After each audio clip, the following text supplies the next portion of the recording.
Oi, gente! Como programado, vamos aí para a nossa quinta aula, né, do módulo de Introdução à Legislação Tributária.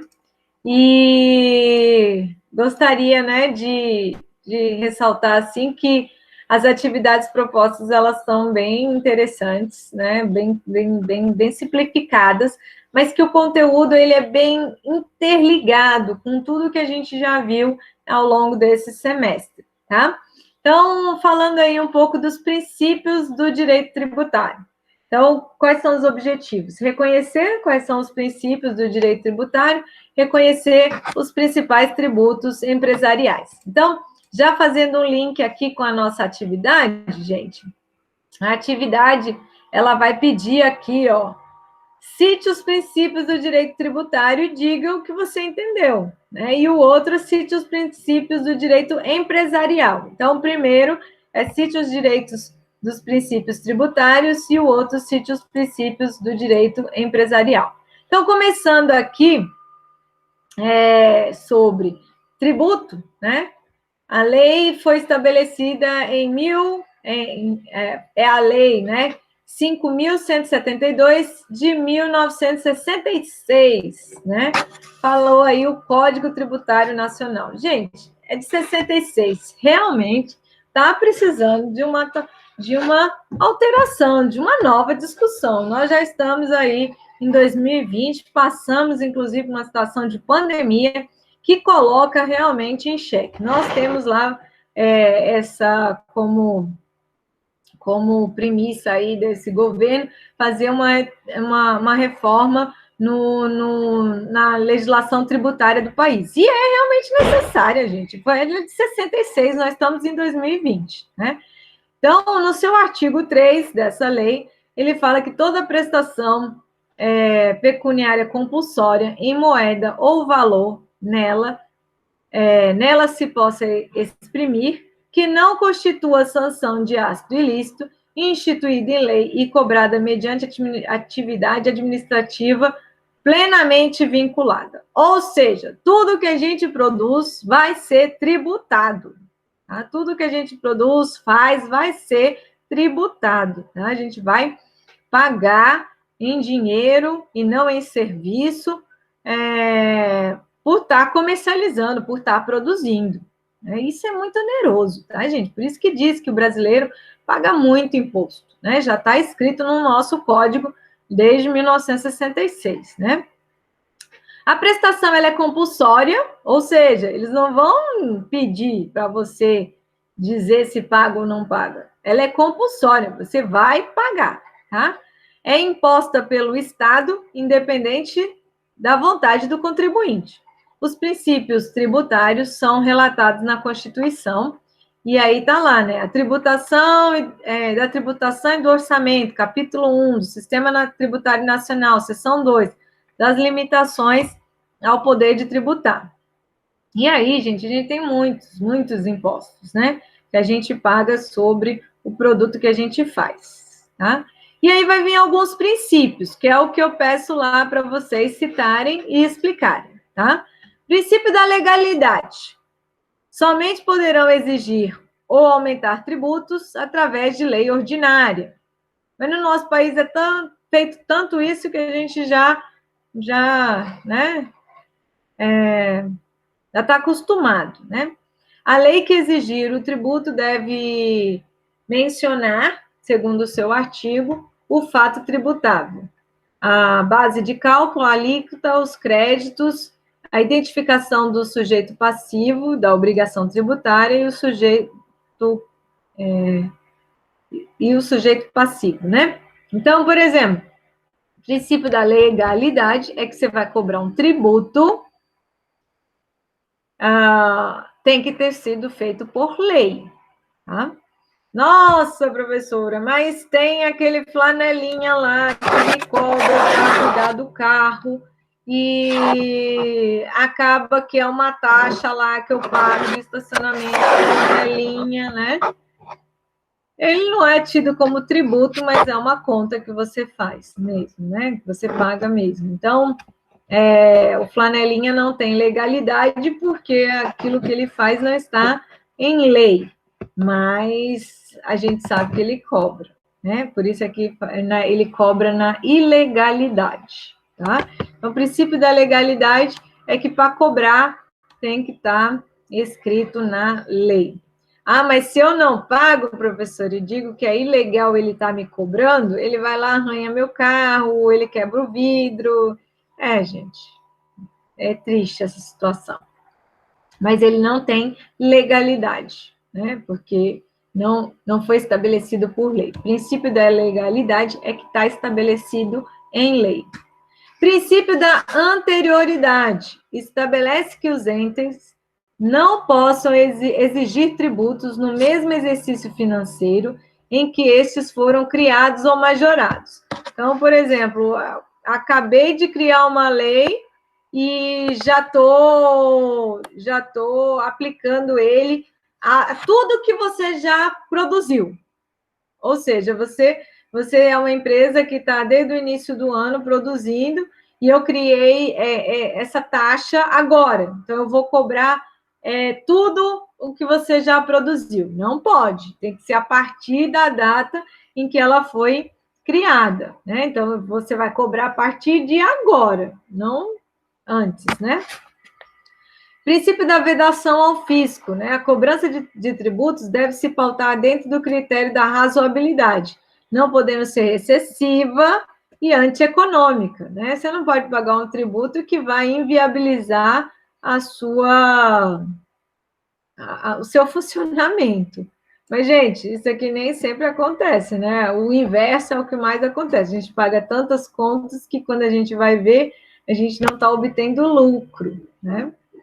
Princípio da irretroatividade, né? O Código Tributário Nacional permite a retroatividade no seu artigo 106, quando seja expressamente interpretativa, tratando-se de ato não definitivamente julgado, quando deixa de defini-lo por infração e quando lhe comite penalidade menos severa que a prevista em lei, exige a época do fato gerador ou a prática do ato. Então, você estava fazendo, esse princípio diz assim, se você estava fazendo uma atividade, né, e essa atividade, ela alterou, e na primeira você não estava pagando o imposto, né, e a taxa, o tributo, e agora com essa que você mudou, paga. Então, ele pode tributar as duas atividades que você fazia, a anterior e a essa. Não é anterioridade, aplicar um tributo. Aqui a lei já existe, né?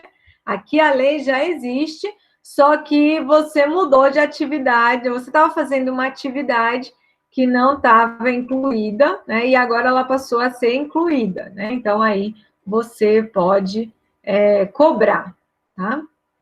Princípio da liberdade de tráfego, né, o direito à livre locomoção, a cobrança de pedágios pelas vias conservadoras pelo poder público é considerado uma doutrina da exceção ao princípio, né? Então, você tem, dentro do Brasil, seus produtos, seus serviços, eles podem ser exercidos em qualquer local, né?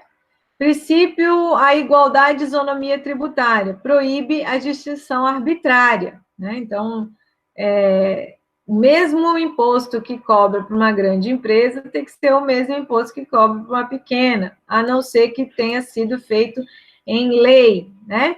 Ou uma mesma empresa de uma área, e aí tem uma grande competidora, e aí se aplica o imposto a uma e o imposto a outra. Isso não pode, tá? Então, visa garantir ao indivíduo, evitando perseguições e favoritismos, né? Princípio da uniformidade geográfica. Proíbe que a União institua tributo de forma não uniforme em todo o país ou dê preferência para um estado, para um município ou Distrito Federal em detrimento a outro, né? Isso não pode. Tributação, ela tem que ser uniforme, né? Conforme, mas aí pode ter especificidade de cada porque nós somos um ente federativo, né? O Brasil é uma federação. Isso significa que os estados também têm autonomia para criar os seus tributos, e é por isso que nós somos muito taxados e tributados, tá, gente? Princípio da capacidade contributiva. Gente, são muitos princípios, né? Então, vocês vão ficar aí, vão achar fácil escolher o mais fácil para você conseguir explicar, né? Sempre que possível, os impostos terão caráter pessoal e serão graduados segundo a capacidade econômica do contribuinte. É aquilo, né? Faz lá o Simples Nacional para unificar esses tributos com relação ao pequeno, né? Que de forma distinta do grande tem uma capacidade de contribuir menor, né? O princípio da não surpresa ao contribuinte, né? Então, esse é um fundo axiólogo, ou seja, baseado na teoria de valores. O valor nascido da aspiração dos povos que conheceram como razoável antecedência o teor e o quanto dos tributos a que estariam sujeitos no futuro imediato, de modo a poderem planejar suas atividades levando em conta as leis, né? Por exemplo, acontecia muito na Idade Média. O rei criava lá uma guerra, precisava de dinheiro, e aí ele saía lá no seu reino, confiscando os bens e buscando taxas e tributos para pagamento, para financiar essa guerra que ele iria fazer, né? Então, para evitar isso que acontecia na Idade Média, as leis elas têm que ter prazo, né? Ela vai ser aplicada em 180 dias, ela é para o próximo ano, para que você se programe com essa taxa, para repassar isso para o cliente, né? O que não pode é você mudou e aí já sem prazo nenhum sai ali no mesmo mês e já saia cobrando. Não, você precisa planejar a sua atividade, o novo preço que você vai cobrar. Então, esse aqui é esse princípio da não surpresa. Princípio da vinculabilidade da tributação, né? Entender que na instância tributária, onde existir somente atos vinculados e não ato discriminatório, aquele que precede de modo arbitrário, né? Então, o tributo ele tem que estar vinculado a uma atividade. Então, por exemplo, a gente paga IPTU, a gente paga IPVA, a gente paga IPI, né? Então, o IPVA é sobre a circulação de carro, o IPTU é sobre os imóveis, o IPI é sobre a industrialização do produto, né? Então, assim, ele está vinculado a alguma coisa. O princípio da transparência de impostos e da transparência fiscal. Nossa, isso aqui é bom. Por isso é que a gente tem aí os impostômetros, né? Quanto de imposto que a gente paga diariamente. Então, alguns locais ali no setor comercial, ele tem lá, se você colocar na internet, ele mostra instantaneamente quanto de tributo nós estamos pagando e arrecadando, né? Princípio da não cumulatividade, né? Então, por exemplo, esse princípio faz referência a 3 impostos: o ICMS, o IPI e os impostos residuais da União. Deve-se compensar o que for devido em cada operação relativa à circulação de mercadorias ou prestação de serviços com o montante cobrado. Por exemplo, você já paga o ICMS no estado de, por exemplo, de Goiás. E aí esse produto vai vir e entrar dentro do estado, dentro do Distrito Federal. Se você pagou ICMS lá, não tem que pagar ICMS aqui, e assim vai. Por isso, gente, é que muitas empresas, elas ficam instaladas no entorno do DF, porque às vezes o valor da alíquota do ICMS ou do IPI compensa mais estar nesse estado do que estar dentro do Distrito Federal, que apresenta um valor maior, né? Então, por exemplo, se você pagou o imposto maior e sai de Brasília e vai para o estado de Goiás, você não vai pagar um outro imposto no Goiás, mas você pagou o maior aqui em Brasília. Então, se no do estado de Goiás ele é menor, e aí você vai pagar, não podem ser acumulados vários ICMS, vários IPIs, então você não pode pagar vários desses em cada estado. Senão, gente, imagina, você vem do estado de São Paulo, passa no estado de Minas passa Goiás, Goiás entra no DF. Nossa, se a cada um desses estados você pagasse um imposto sobre circulação de mercadorias, aí inviabilizaria toda a comercialização, né? Então, não tem essa cumulatividade. Né? Princípio da seletividade, né? Visa tributar mais fortemente produtos menos essenciais. Né? Então, assim, por isso é que diz que o nosso carro aqui sai muito mais caro, né? E que por vários projetos de governo se liberou, por exemplo, os carros de IPI. Né? Então, assim, por quê? Porque alguns itens não essenciais vão ter um tributo mais caro do que outros, né? Então, por exemplo, estilos de carros também mais caros têm um IPI mais elevado do que os carros mais populares, e assim por diante. Então, isso existe, ó, o princípio da seletividade, tá? Princípio da não diferença tributária. Então, estados, municípios, Distrito Federal são proibidos de estabelecer diferenças tributárias entre bens e serviços de qualquer natureza, em razão de sua procedência ou destino, tá?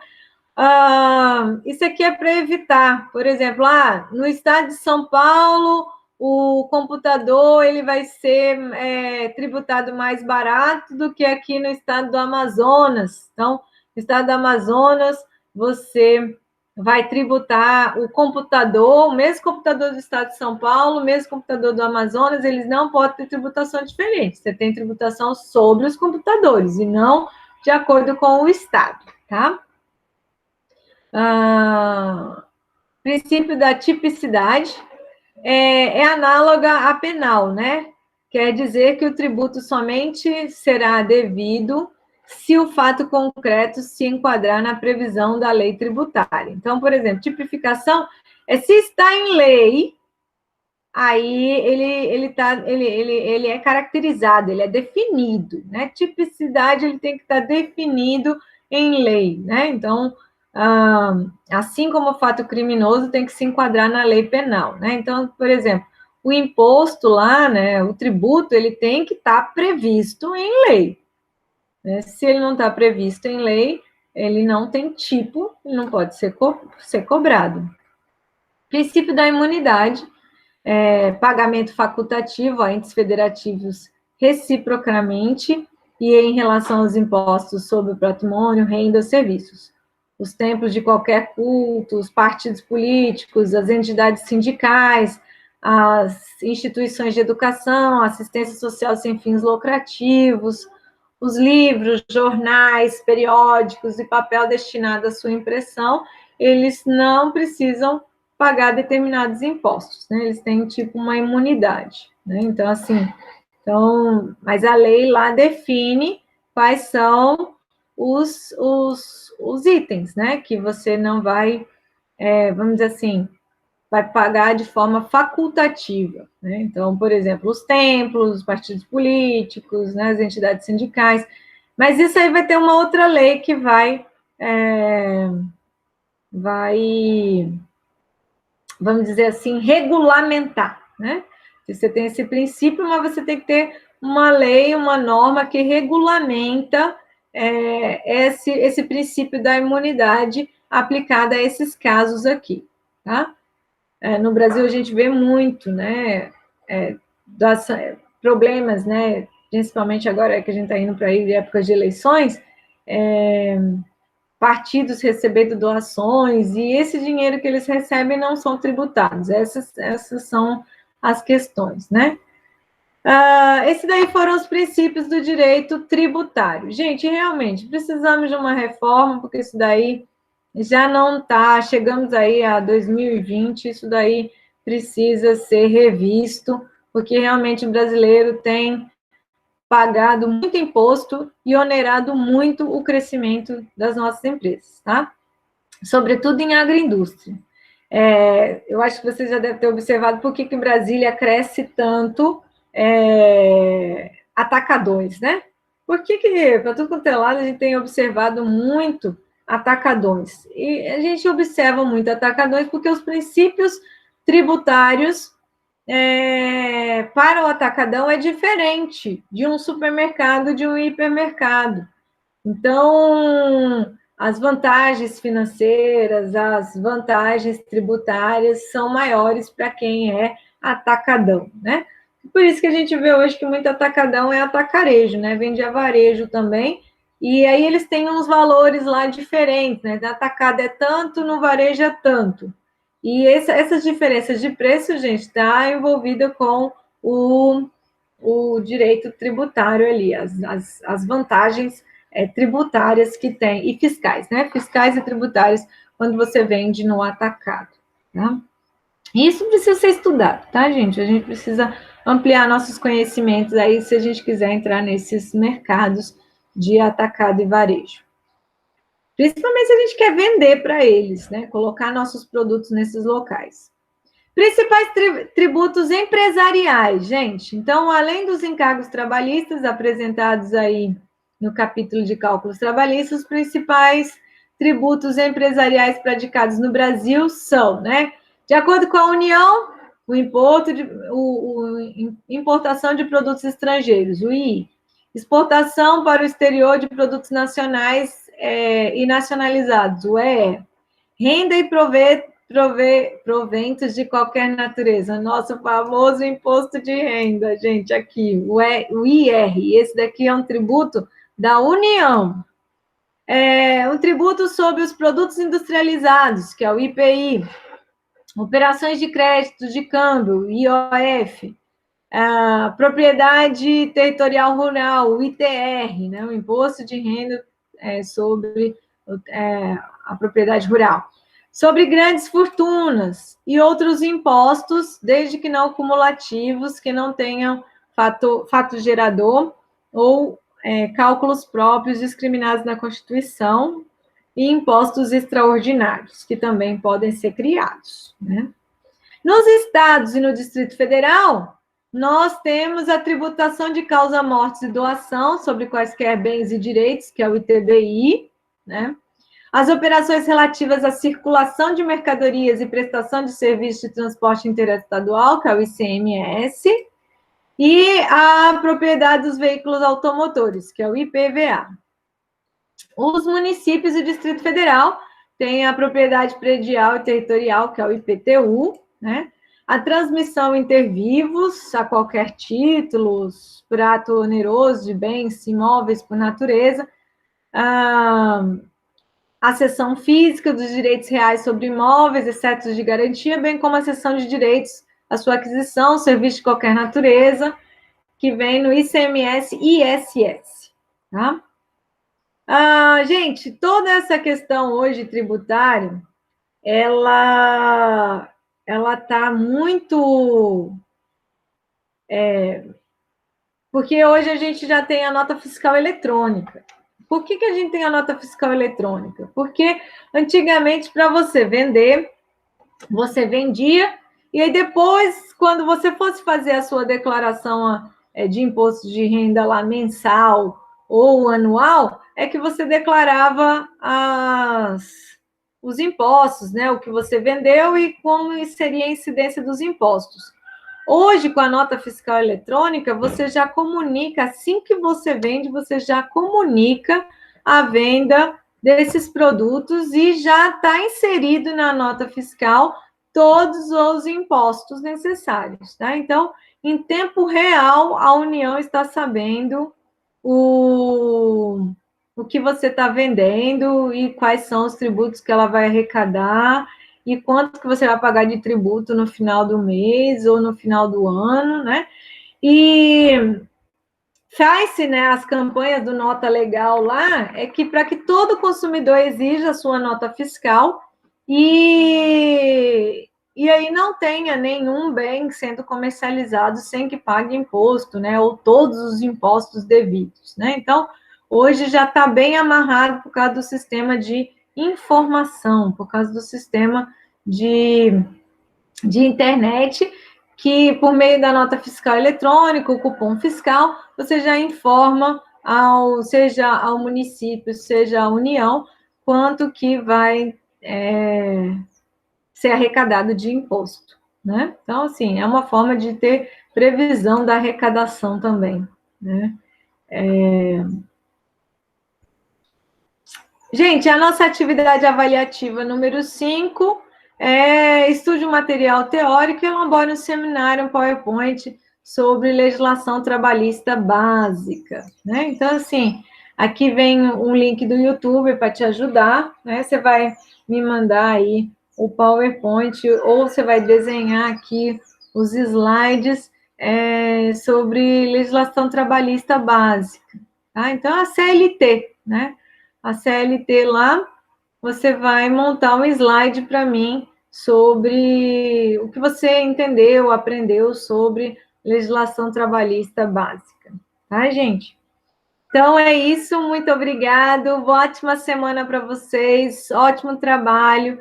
A gente tem vários prazos aqui, várias datas, mas eu gosto, viu, gente? Eu gosto quando vocês postam no grupo, eu gosto quando vocês mandam WhatsApp. Professor, eu estou fazendo atividade, professor, eu estou com dificuldade na atividade. Então, eu gosto de saber como vocês estão indo, viu, gente? Então, me dê um retorno, falem comigo, tá? O que vocês estão estudando, as dificuldades que vocês estão vivendo.